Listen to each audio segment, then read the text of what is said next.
Duruma göre belki ekstra bir şeyler daha yapabilirim ama söz vermiyorum bu video için. Evet, arabayı komple soyacağız ama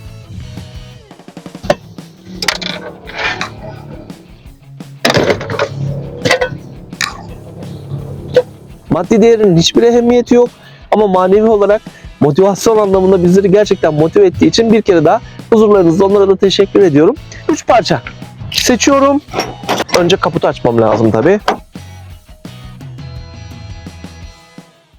Yetkisiz Servis kanalından hepinize merhabalar sevgili takipçiler. Bugün Kamuran'ın 3. videosuyla sizlerle birlikteyiz. Arabayı henüz toparlamadık ama daha şimdiden böyle küçük küçük hediyeler gönderen, hemen altlara da takipçilerin isimlerini bırakıyorum. Takipçilerimize teşekkür ederiz. Bir tane kara nokta aynamız, bir tane de şöyle, markayı göstermeyeyim, ne olduğunu biliyorsunuz, bir temizlik maddesi geldi. Şu kanalı açtığında hani şunlar çok küçük şeyler bakıldığında belki ama inanın o kadar çok motive etti ki bizi, çok büyük motivasyon kaynağı sağladı bizlere. Bunları düşünüp gönderen takipçilerimize de teşekkür ederiz arkadaşlar. Bugün 3. video ile birlikte izledik. Bugün ne yapacağız? Biraz rüzgar var. Akşam olmak üzere, güneşi kaçırmak istemiyorum. O yüzden çok hızlı konuşacağım. Artık yavaş yavaş Kamuran'ı soymaya başlıyoruz.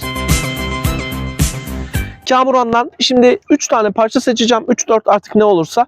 Ve o parçaları sökeceğiz ve o parçaların revizyonunu yapacağız. Şimdi sizin alışmış olduğunuz restorasyon kanallarında şöyle olabilir arkadaşlar. İşte araba komple bir anda soyulup bir anda restore edilip, revize edilip malzemeler ya da alınıp, ama biz böyle ilerlemeyeceğiz. Burada bir kafa karışıklığı var. Hemen onu da gidermek istiyorum. Biz şöyle ilerleyeceğiz. Evet, arabayı komple soyacağız. Ama parçaları teker teker revize edeceğiz. Nasıl ki bir önceki videoda sadece kilometre saatini revize ettiysek, bu videoda da 3-4 parçayı sökeceğiz. Onları revize edeceğiz. Ama onları tekrardan yerine ne yapacağız? Takmayacağız. En son kaporta işlemimiz, araba tamamen soyulduktan sonra, kaporta işlemimiz bittikten sonra revize ettiğimiz parçaları ondan sonra takacağız. Yani bir toplama videomuz olacak. O yüzden bu noktada işte neden arabayı tamamen soymuyorsun, öyle 3 parçayla 5 parçayla olmaz gibi düşünceler gelebilir ki ikinci videoda bu noktada çok ciddi tepkiler geldi. O yüzden de bu açıklamayı yapma gereği hissettim. Şimdi çok da lafı uzatmayalım artık ki bayağı bir konuştum. Şunları şöyle kenara alıp yavaştan 3 parça seçiyorum. Önce kaputu açmam lazım tabii. Şöyle kaputumuzu açtık.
Yani şu anda hemen bunları revize kısmına alacağız. Revizyon bittiği anda parçaları streçleyip kaldıracağız. Ta ki Yine söylüyorum, kaporta, boya bitti. O zaman bu parçaları çalışıyorsa, onların çalışıp çalışmadığı o duruma da bakacağız tabii ki. Çalışıyorsa hemen bunları tekrardan kamuranımıza montajlayacağız. Şu an bunların revizyonunu yapalım. Belki ekstra bir şeyler daha yapabilirim ama söz vermiyorum bu video için. Zamanım inanılmaz dar, kısıtlı bir zamanımız olduğu için sizi de videosuz bırakmamak adına bu 3-4 parçayı takribi söktük. Bunların şimdi restorasyonunu izleyeceksiniz. Bu arada hediyeler için de tekrardan aşağıda isimlerini gördüğünüz takipçilerimize kucak dolusu teşekkür ederiz.